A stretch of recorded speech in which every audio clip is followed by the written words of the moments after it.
let me start by introducing myself. So I'm Nicole Gattuso. Many of you might have seen some publications and emails coming around from me, and we just thought that many of you might be wondering who I am and why I'm here and what I'm doing. So the purpose of this first meeting is really I get to know you so you all know a little bit about me and why I'm here and what some of my goals are in taking this position to help support you. So let me start by saying that I'm the career consultant for Ed Advance. I'm working with Amy, and I've been tasked to work in partnership with the state of Connecticut, mainly with Marcy. And our goal is to align the work of our Career Navigator community across all of Connecticut's adult education programs. So many of you already know Marcy. I'm not taking over from Marcy. I'm actually looking forward to learning from her and absorbing some of her experience so we can work together and fulfill our main objective, which is to define the role of the career navigator and then in turn provide you with all of the tools and resources you're going to need to make your jobs more efficient and more streamlined. And this in turn will better aid our students in transitioning them from school to gainful employment or post-secondary education, which is probably the reason most of our students did decide to come back to school. So, they're all coming in. They didn't finish traditional high school. There's reasons that they Right. didn't, and we need to support them and help them get those degrees and in turn get gainful employment and good jobs. So many of you might be wondering a little bit about me. I do have a day job, like many of you. I'm an adjunct professor at Goodwin University. I work in the nursing and allied health department. And along with teaching, I've worn many hats. I've worked as an internship coordinator at Goodwin, where I mainly did placements for nurses and medical assistants. And I also worked as a career coach. So those experiences have given me a pretty good foundation in what the pathway from education to career looks like, from trainings to career planning and transition into the workforce. So it also includes all those little extras that go along with helping students succeed, such as transportation, time management, children, families, monetary constraints, and so much more. So these are so many of the issues that we in adult ed have to deal with to help support our students. So I've had a little bit of experience with that in the past, and I'm looking forward to bringing that experience here to help support you. Um, how did I end up doing this job? Well, about 6 years ago, I went from being a full-time faculty member at Goodwin to an adjunct, mainly due to some of those scheduling constraints that circled around the COVID era where colleges were not offering as many classes. So what happened was a full-time teacher there teaches about 5 classes a semester, and most of us were dropped down to 3. But what happened with me is I didn't like having all that free time. Go figure. So I saw this little teeny tiny job posting for Vernon Adult Education as their career navigator. At the time, it was advertised for 5 to 8 hours a week. And I took the position because I felt I was well suited for it and it looked really interesting to me. And here I am. I've entered the world of adult education. I love it. I love the people. I love the structure of the way the programs run. It's so much different than public schools, which I think a lot of you must experience. It's a world where everybody just pitches in to help everyone. Um, so I'm happy to be here, and I'm happy to be playing a supporting role to make this job of career navigator a little better because I think that something we probably have in common, you and all your schools, is these are just little jobs, little career navigator jobs. Everybody's doing it as a second job. We're coming in hours when we can, some in the day, some in the night. But the job really blew up in importance, and that's been recognized. And we are recognizing that these little jobs with these flexible roles and flexible hours really need to be defined, and we need to provide resources and support so everybody can do their job well, because it's very hard to do what needs to be done on 5, 6, 7, 8 hours a week. So we need to streamline this position, define what your role is, and provide you with all the resources and strategies you need to be successful as a career navigator. Um, Basically, I'm sure many of you experience this as well. The career navigators in the adult ed programs become the go-to for everything and anything where the words work, job, training, post-graduation, experience, application, employment, interview, any of those words that are mentioned, everybody says, well, go ask the career navigator. And that's a big responsibility. The job really is a key to student success. We know that you are essential, and we know that the teachers and directors depend on you. Whenever there's a question, they go to you, they search you out, they expect you to find answers. And what we want to do is get you a lot of those answers. We want to get you all the information you need to access right at your fingertips, so you don't have to go searching for things. When they say, how can my students get their transcripts evaluated? How do they fill out job applications? We want to provide information for you that's easily accessible so you can do your jobs better. Now, the good news is the state of Connecticut already has so many great resources. They have trainings, they have workshops, they have hiring events, job postings, they have American Job Centers, they have financial supports, they have courses to offer, they have so much more.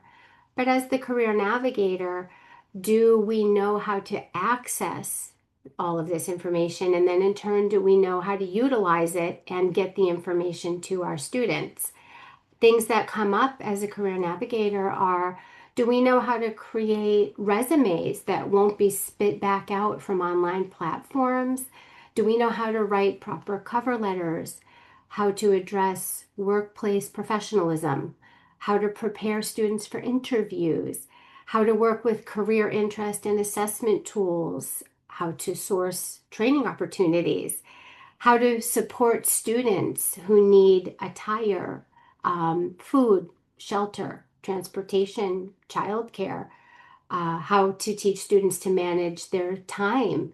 The list goes on, and all of these things are situations that affect the career navigator, and we're expected to know how to do them. But that's a lot. The list could go on for pages and pages. So my role is to take all of this needed information and put it into one or maybe two easily accessible places so you have all that information right at your fingertips. And I do know that all of our programs in adult ed function a bit differently, depending on our location, our student population, demographics, but the essentials are the same.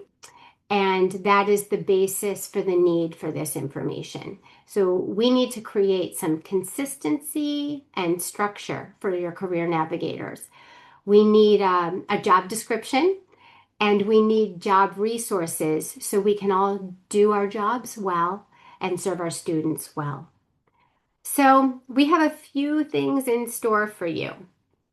First, what we'd like to do is create a community of navigators, and these career navigator meetings are going to serve as our platform. This is our space. This is our space to gather. This is our space to talk, to share ideas, to share strategies, to share things that are working as a career navigator, and also to share things that are not working, and then bounce ideas off of each other, and basically help each other do our jobs better. We're creating a community, and I want these meetings to be a space where you can talk voice your opinions, ask questions. If you have questions, I will try to get the answers for you.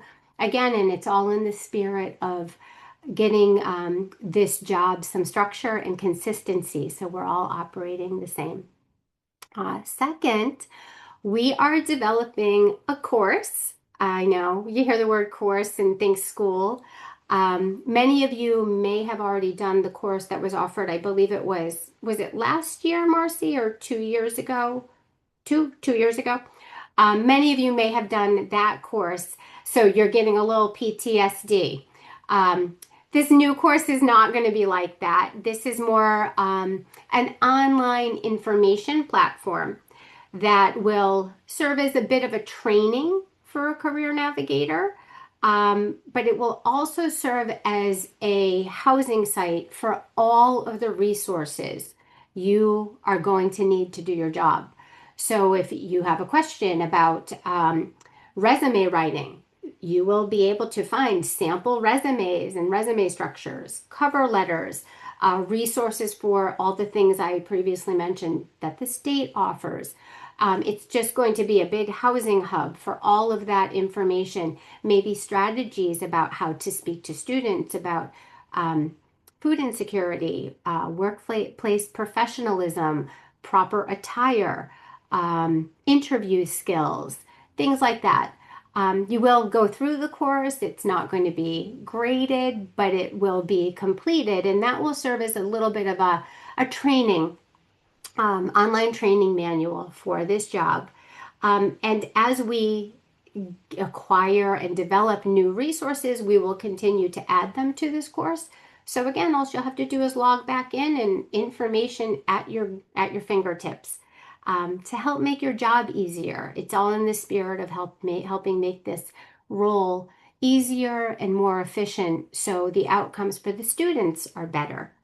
And the last thing we have in store for you is, whoops, somebody's chiming in. The last thing I have in store for you is I'm going to be doing publication distributions, and many of you have already seen some of the teasers of this. It's just a quick at-a-glance article. We're calling it Career Compass. And what I'd like to do with these articles as I get to know more of you and hear from more of you is get topics that interest you, or maybe a topic that you need an answer to, or a strategy. And instead of just giving you the response, I'd like to give the response or the strategy or the information to our entire Career Navigator community. So please reach out to me if you have any ideas or topics you want covered. These will just come out, and they're kind of just quick little snapshots of hopefully helpful information that may be useful to all of us. I actually did have this come up where I was working in Vernon. A little example, I had a student that was struggling with hygiene, believe it or not, for the students. And she said it was very difficult to address this issue in class, so she asked me to do an article on it. And I did, and she said she was able to share it with the entire school, and it was so helpful because it didn't put anyone in an uncomfortable situation to try to address an issue. But we want to use these to get information if there's hiring events, or how to help prepare students, or interview techniques, or how are you reaching all the students in your school. So we're going to keep coming out with these monthly, or hopefully monthly publications. And if something is needed in between, just let me know and I'm happy to do it. So that is kind of just a little bit of a fast snapshot about me and why I'm here, as I'm sure many of you may have been wondering, and what my goals are. And that's about it. Does anybody have any questions to add as a little get to know you, and give me some ideas about how I can support you more, or any other suggestions or your thoughts on this? Let's see. Is the newsletter still available? So someone, yep. So someone is asking, yeah, the newsletter is always still available. If anybody didn't receive previous articles, I can certainly get those to you if you email me, but more will be coming. Um, so does anyone have any questions or anything to offer? Yeah, go ahead. Um, Hi. Oh, hold on a sec. I don't think we can hear you that well. Okay, can you hear me now? Yes. Hi, how are you? I'm good. Thanks for the training. Well, for the introduction. Um, Yeah. so I'm excited about the different things that we're going to see this year. Um, Couple questions. Mm-hmm. So first, regarding the job description that you said, you want to kind of make uniform. Mm-hmm. Um, so yes, most of our positions are essentially the same, but then, there are nuances from agency to agency, well, from school to school. So will the job description be more of a template, or it'll be this is what you do? So the job description is going to be more of a template. It's going to be the core essentials of the role. Okay. There are some essentials that we all should be doing and following. And from there, there's going to be branches. There's going to be some pivots at every different adult education school. Again, as I mentioned, depending on where the school is located, the school student population, enrollment numbers, the needs of your community. Right. But the core description of what a career navigator should be doing should be the same for all. And that's one of the main drivers that we're working towards now is really defining what your role is. And we do know that there's going to be different branches at every adult education from that role, but the essentials should be the same. And that should actually help everybody kind of do their job a little bit more efficiently as well, because you are going to know the core fundamentals of what you should be doing. Right. Um, but again, of course, there's flexibility. We know. I think everybody in this career navigator role works another job, or Right. many do have very odd hours depending on when classes run at your school. I know in Vernon there's different locations, so we do have to make adjustments for all things like that. But again, the essentials should be the same. Right. Multiple Yes. hats. Yes. Um, Did you have another question? yeah, Just had a two couple. more real quick. Go ahead. So regarding this hub, first, I'm thrilled to hear that because, I'm constantly, and I'm sure everybody here is constantly searching for resources. Mhm. Um, so that's going to be great. Will it regularly be updated, like as new best practices for resume writing or Yep. interviewing skill, whatever? Absolutely. The course is going to be one shell where we will definitely hold resources. Amy, Marcy, and I will definitely be in conversations about other places where we will house these resources so they're easily accessible.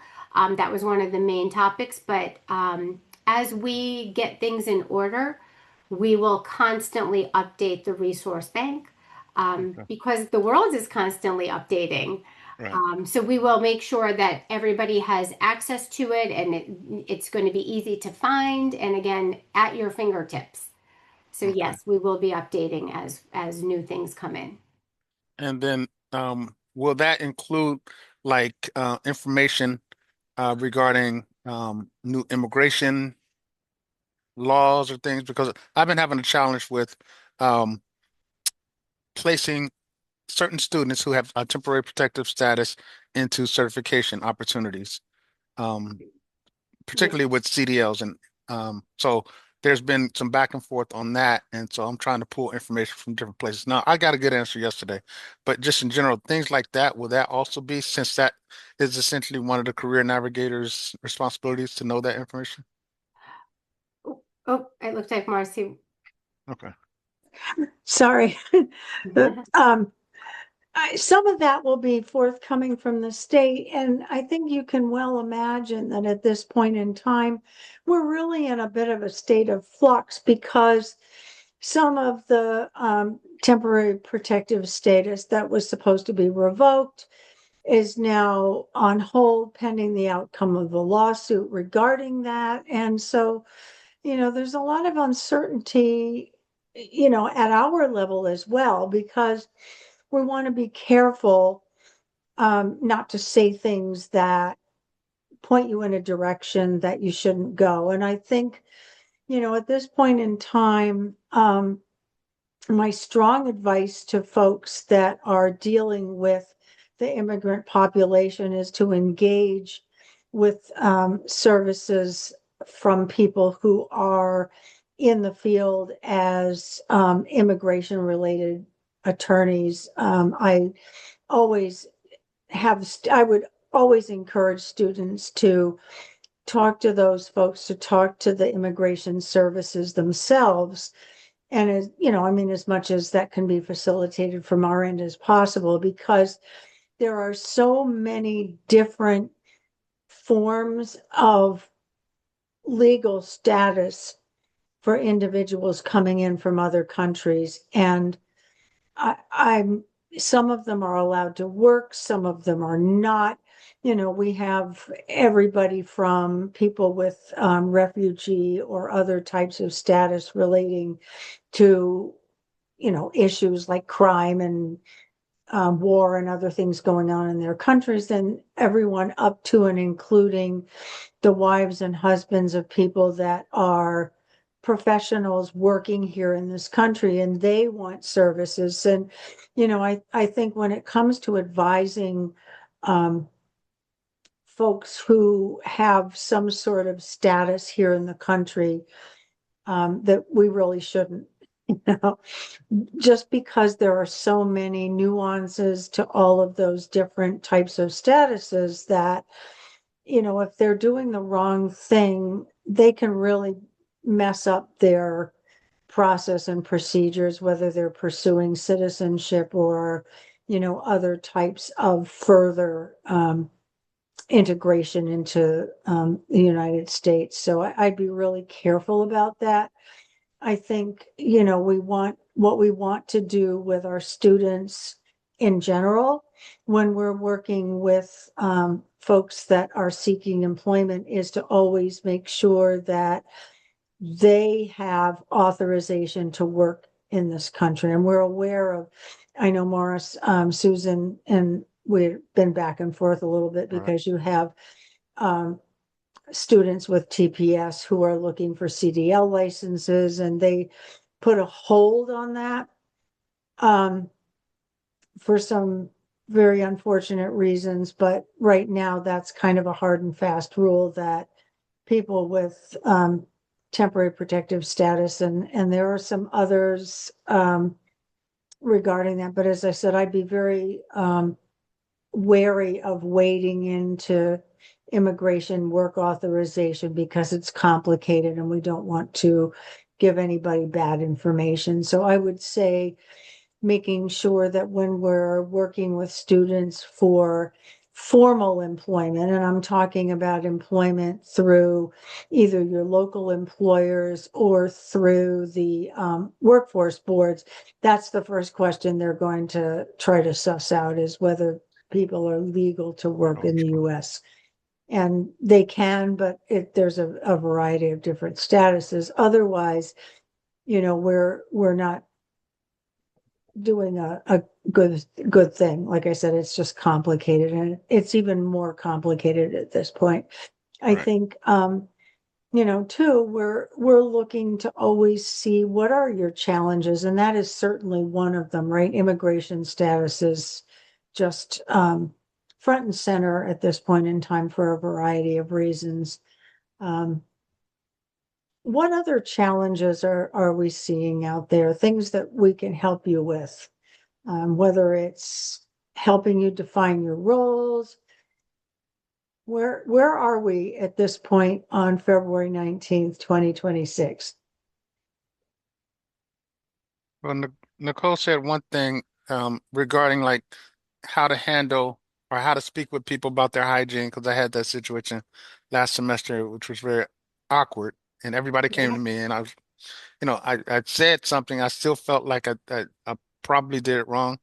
Um, So that would Yeah. definitely be useful information on how to deal with Yeah, that. that, Those are, oh man, that is a tough one. And we all have all had students. When I was teaching in the middle school back in the day, there was a child in my class that just had an odor that was just so terrible. And, that's a barrier. Personal hygiene is a big deal. And, you know, especially, I mean, I'm just very sensitive to that. It made me want to throw up literally anytime the child was within 6 feet of me. And you can well imagine what a barrier that would be in an employment situation. And, also it's very unfortunate that, maybe they were never taught, maybe they, who knows, maybe they're living in their car and they don't have access to proper sanitation facilities, right?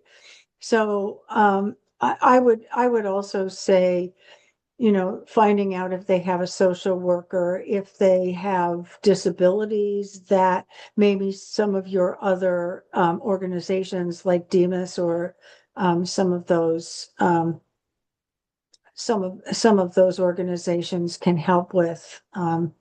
And, certainly we had a nurse, so that was our go-to, that the nurse was responsible for dealing with children that had hygiene problems. And so maybe there is someone on staff that, particularly, it should be male to male and female to female. Otherwise, it's really awkward. And I don't think there's a good way to tell somebody that either, that they have a body odor or some other unfortunate aspect to their hygiene that needs to be addressed. Joanna? Yeah. Sort of a change of topic. But one of the barriers that I notice many of our students facing is that many of them are beginner level ESL students. Mhm. And there's great training programs out there once somebody is at an English level where they can understand the training. But for a lot of our very beginner level ESL students, English proficiency is a prerequisite for getting into their programs, but they need some sort of job now, obviously, to support their families. And it's really hard to know where to refer them. Like I know there's one factory in our town that does work with very beginner level English students, but especially for the non-Spanish speakers, it's really tricky.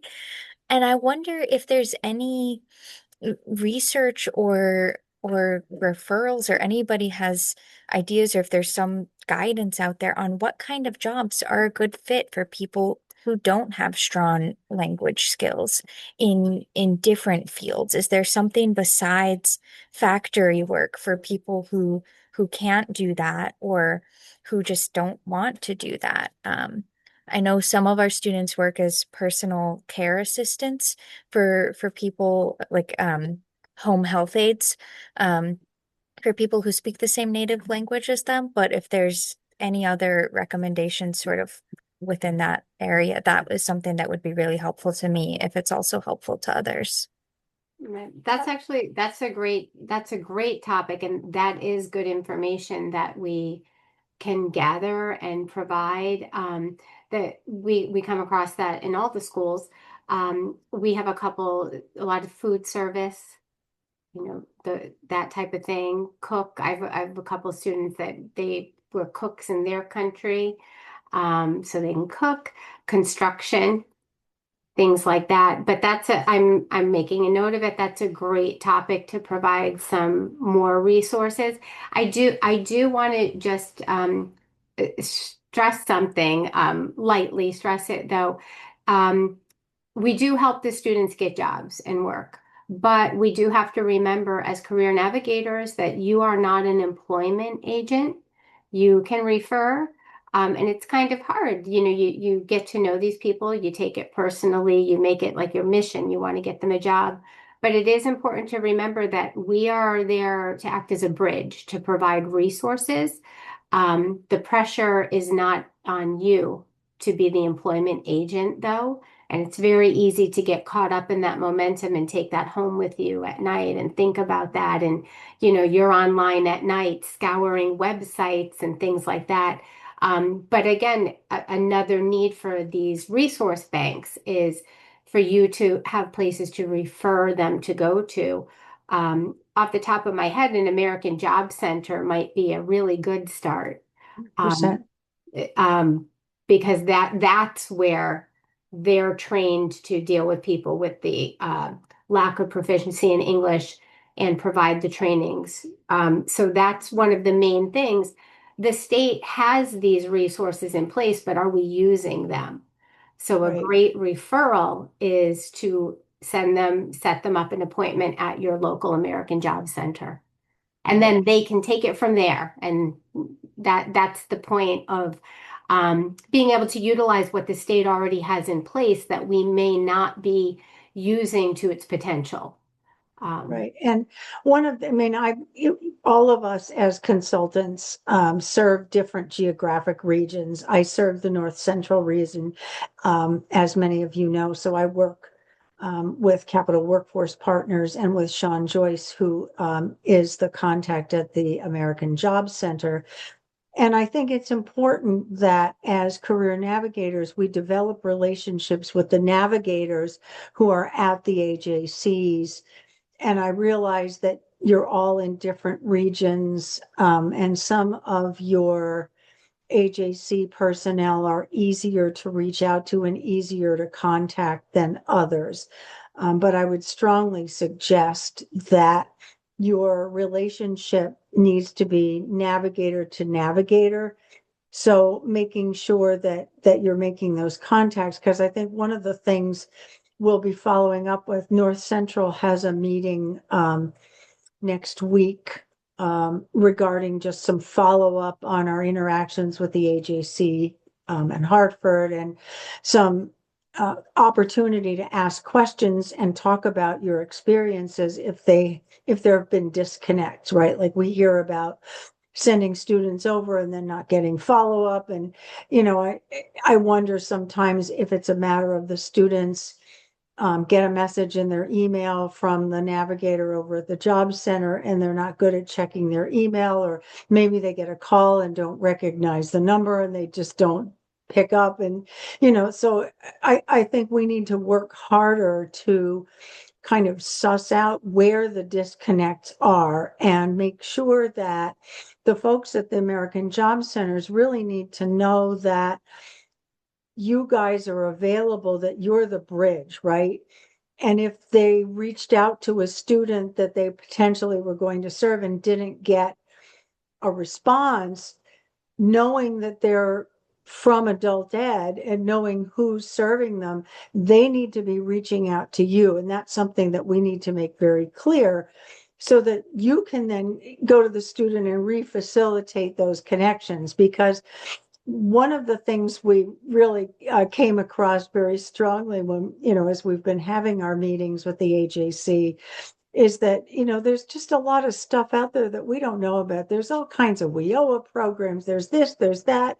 And they have to work with each student on an individual basis. It's their job to know how they can help. And I know that many of those folks at the AJCs, they know who the employers are because they're the workforce board, right? They know who the employers are, and maybe they have a name of somebody who has a small business who is an Arabic speaker, for example, and might be willing to hire somebody that is not fluent in English, but speaks a language they both understand and can do the job, right?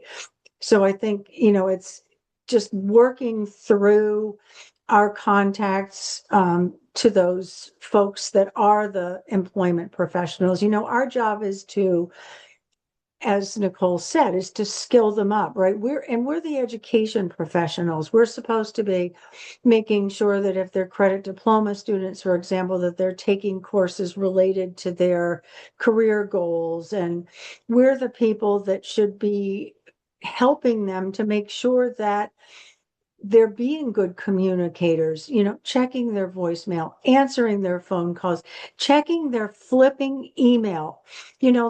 Mhm. everyone should have an email address. There's no reason that people can't have a Gmail address that they strictly use for business purposes. That's a thing, right? Don't you guys all have an email you only use for business purposes? I mean, I know my ct.gov email. I don't email my friends out of there. It's a business account. And, everyone should have a business account. And I'll give you an example. I won't use the actual person's name, but we recently had uh, uh, uh, some interaction with an individual who needed something from us, and they emailed us, and their email address was name of person's ass 69 at gmail.com. Now, I mean, you can't make this stuff up.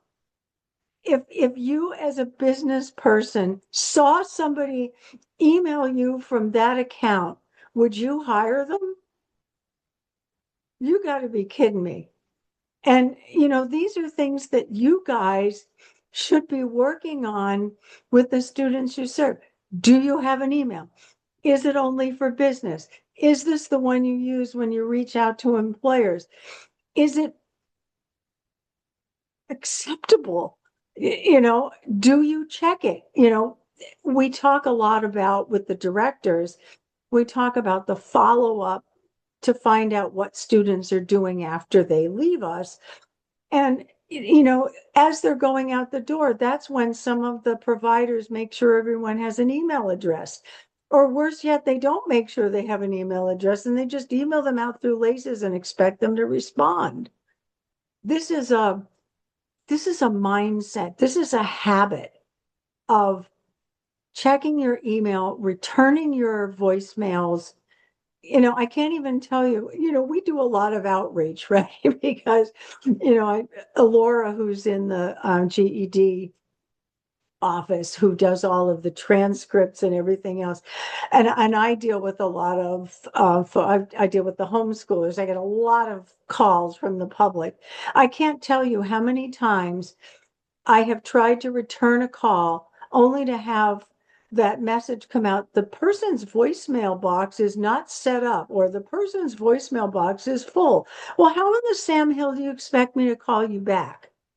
You know, I mean, making sure you check your voicemail and then empty it. So these are email and voicemail. These are two really basic, simple skills that we should be working on all the time. And it should start the minute they come to you in the fall or in the spring or whenever they're enrolling in coursework with your folks.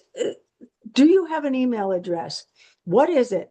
If it's hotpants@gmail.com, let's get you one that you might use for an interview. Do you have everyone has a cell phone. Is your voicemail box set up? These are simple things that can make such a huge difference, and encouraging people to check those things and respond, because that's how the AJC is going to reach out. That's how a business owner is going to reach out. And they're not going to Snapchat you or whatever people do these days. I'm just sorry. I just dated myself. But you know what I'm saying? There are, getting to class on time. These are three places that we can, in our work as navigators, as we're trying to help people develop workplace skills, doesn't have to be complicated, right? So, you don't have to go crazy. You don't have to be an employment agent. You don't have to be everything to everybody. And we're trying to work with your directors as well to make sure that that's not their expectation. This is a team. Everyone should have a navigation plan, and we're encouraging folks to develop transition to employment plans to go on in sync with that. And as part of that plan, yes, you're an integral part and maybe contributing ideas, but your director is in charge, because your director is the person who can tell people what they have to do. So if the teachers need to have responsibility, et cetera, it's not just you. You're a piece of an overarching systemic plan that we are putting into place to make sure that in addition to getting our students their high school diplomas and helping them to grow in their English language skills, that we are also setting them up for the world of work or post-secondary, if that, maybe if what they're looking for in terms of employment requires some type of certification or some type of additional post-secondary education. That's where we live. And so, as I said, think about, to yourselves how you might structure those initial onboarding interviews. Okay, and a bunch of questions actually popping up. Amy, are there questions in the chat that we haven't addressed? I've been answering as I've been reading, but there's just been a lot more comments Okay. and more suggestions than necessarily questions. Okay. Yeah. I knew the hygiene topic would get people. Everybody's got something to say on the hygiene topic. So that was just my example to see some of the issues we face that are really hard to come up with solutions to, but we have to address it before we send these students out on interviews and things like that. There's some hard conversations. But to circle back, all of the things Marcy just spoke about, getting information on where they can go for good immigration information, different jobs, different things like job services for non-English speakers. Those are all the kinds of resources that we are hoping to get great information and put it in one place for you. Yes. So you'll know. So you won't be racking your brain with where do I go? Where do I go? What do I do? We're going to give it to you to save you time, to make things more efficient, to make things help your job run smoother. That way there you can help more people because you've already got everything you need that's accessible. So all these kinds of topics just kind of drive the point that we do need to define exactly what we should be doing as career navigators, and we need the tools to do them well. Does anyone else have any other questions? Anything for me personally before we start working together more? Anything immediate needs? Hello? Yep, Madeline? Yeah. Yes, hi. So Hi. I have a question and a comment. I'm lucky enough that I was able to work for American Job Centers in North Central for 7 years, and South Central for 3. So I'm really familiar with resources, but it is so difficult. I work now in Middletown. When we send our students to the American Job Centers, I am super frustrated because I know the services and there's so many services that they can help us, but there's a huge barrier. Like for example, here in Middletown, I send sometimes 10 students. We create resumes together. We create City Hires account. They have their phones already, the emails are ready. I prep them before I send them to the orientation, and that's it. I have created a system with the American Job Center before where I create a spreadsheet. This is who I referred, and nothing happens with them. So for maybe 6 months, I haven't sent anybody because it's frustrating getting everybody um, all excited about Matrix Learning, about Career Connect, about job clubs, and all these wonderful things about certifications and online trainings that the American Job Centers or the WIOA programs have to offer. But then once I send them over, I don't know what happens in between that they get, nothing happens. It could be a language barrier if it's the ELL students or the high schoolers. I know they need to have the high school diploma for a lot of things, but if they're almost done, like a month away from graduation, by the time the process gets going and getting enrolled, they will have that high school diploma. So I don't understand what has changed that it takes so long to get enrolled. And we have an American Job Center office right in our school. It's not like they need to go anywhere. So Right. it's very frustrating and very difficult. And now we have a new case manager here. So hopefully we can get a little bit of momentum going, and we can get our students enrolled. So I just wanted to make that comment. It's frustrating even when you hand them on a silver platter Yeah. with almost everything ready. I couldn't agree with you more. We encountered the same thing, and that is a relevant topic that we have brought up, and we are truly hoping to get that addressed because you're feeling you're doing your part. You're doing what is I'm being doing asked the of you. case management. I'm You're doing the doing work. it. Yes, agreed. You're not alone. It's a common comment, and it has been brought up. And I hope that I hope some progress is made towards that as well. Yeah. And then the question I had is, I create the resume. I'm full-time navigator. Hmm. So I create the resumes for the students, interview techniques. I'm also a WIOA case manager for the youth, so I do everything. But everything changes from resumes from year to year. Do you Yeah. put the skills on the tab, the profile on the tab, education? So is there any way that we can find out or get any kind of trainings on resume writing with the Department of Labor so we can be up to date on what is changing? I've been here 3 years and I need to make sure that we are up to date with the changes. I'm not resume certified. I go online and I do a lot of research, Yeah. but since I've been here, I have not gotten that up to date training. So I was wondering if there's a way to get certified. Yeah, that's it. I'm making a note of that too.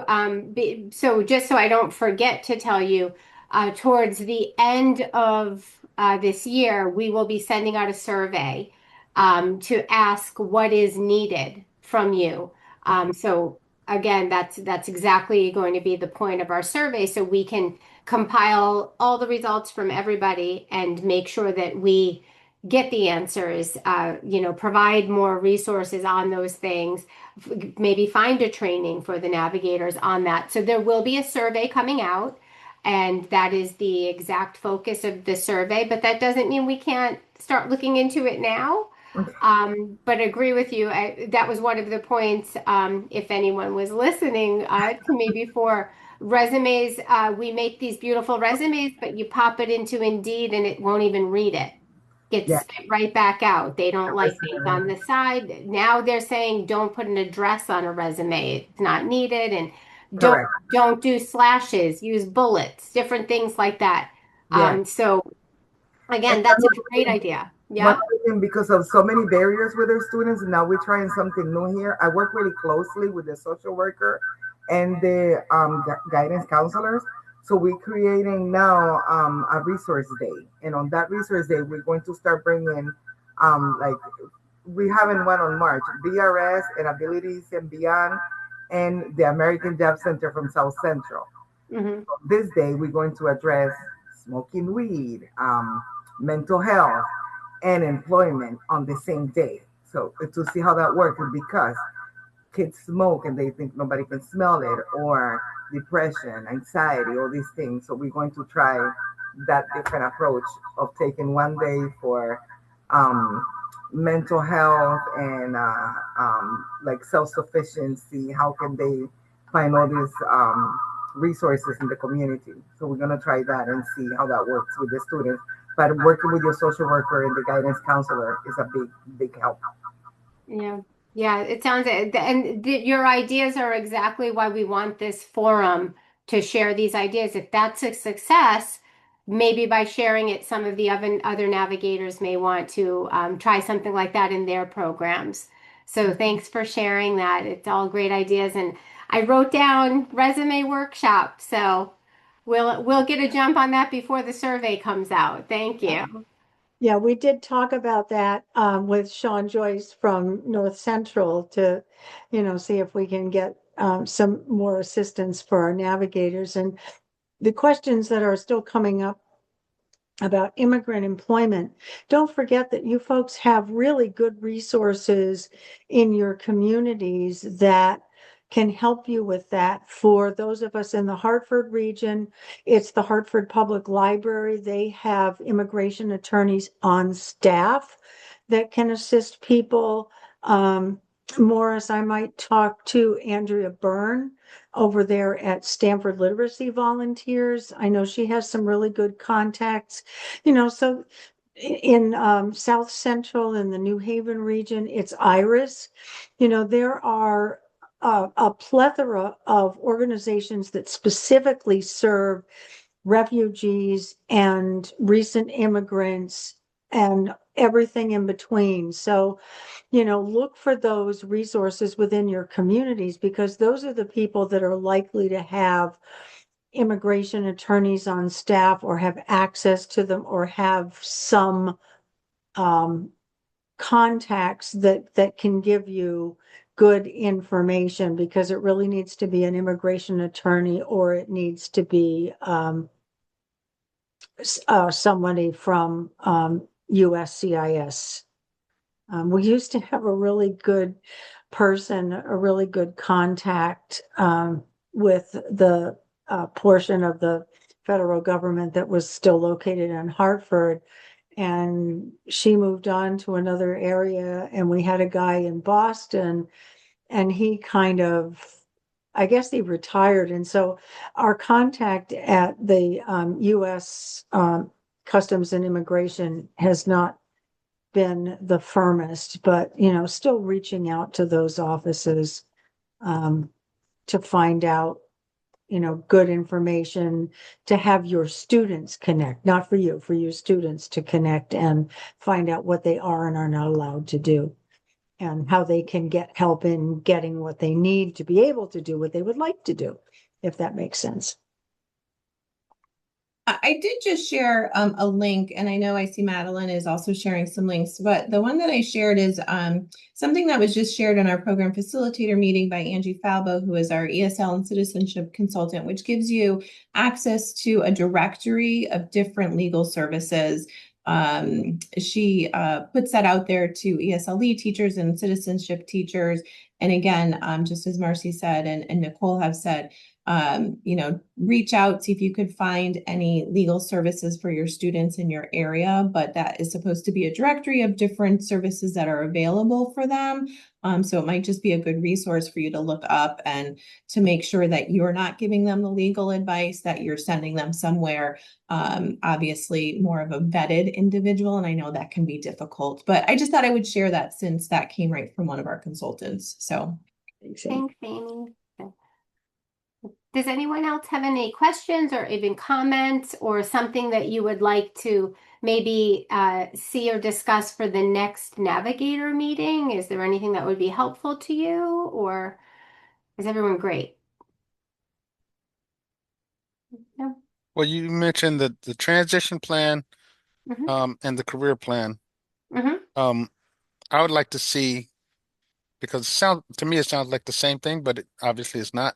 So I would like to see maybe some examples of that or talk about that at one of the meetings.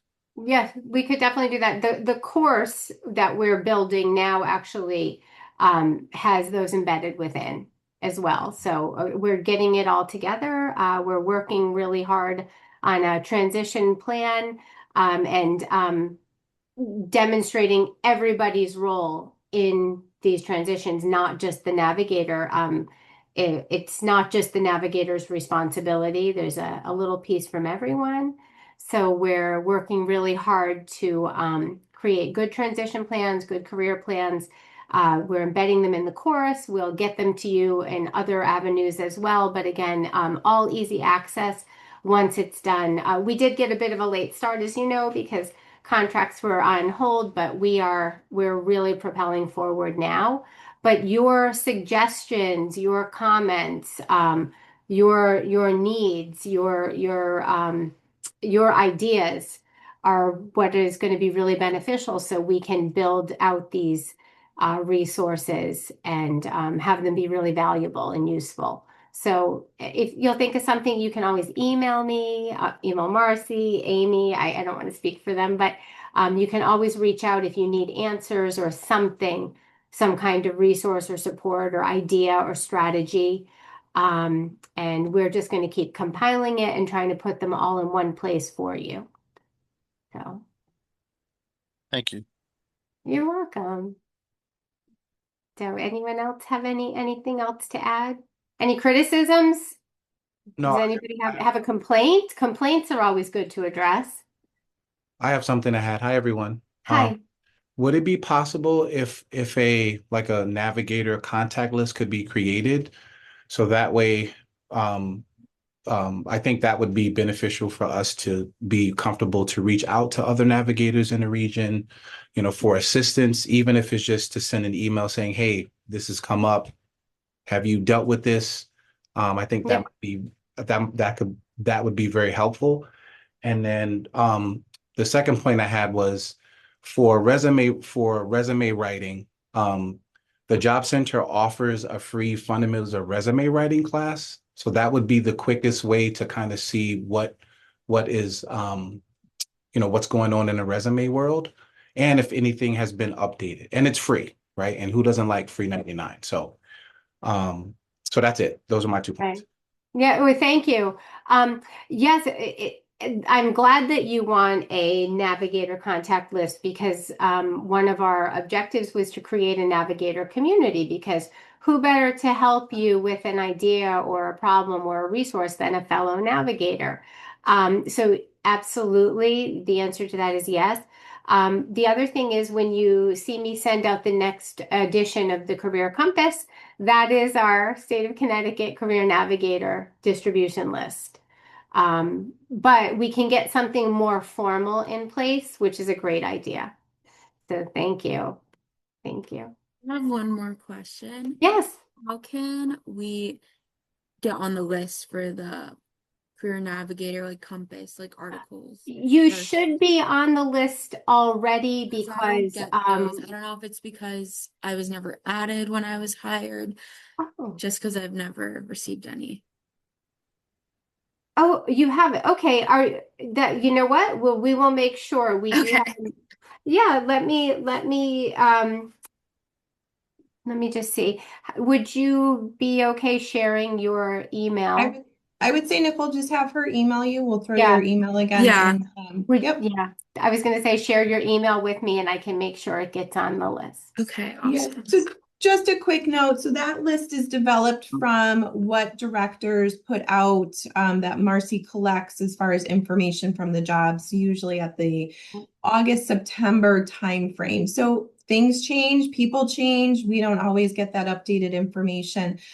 So if you have not received it, we'll email or Nicole, if you want to throw your email into the chat, just send her an email and she'll add you to the distribution list. I was just going to say, so just email me separately and I will certainly get you on there.